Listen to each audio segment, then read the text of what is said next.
So, now you will know how to use present simple and present continuous.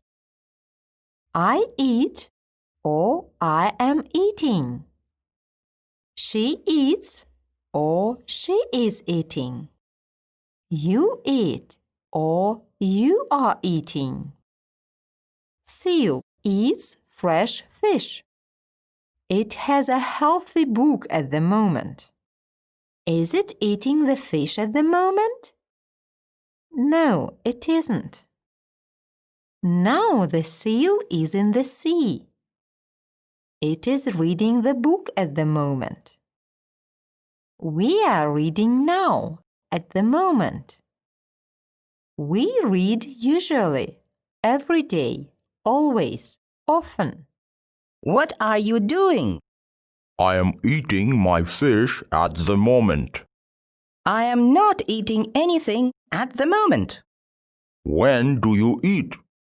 I usually eat my fish in the mornings. Seal and dolphin. At the moment. Swim, are swimming. Are swimming. Dolphin, fish every morning. Eats, is eating. Eats.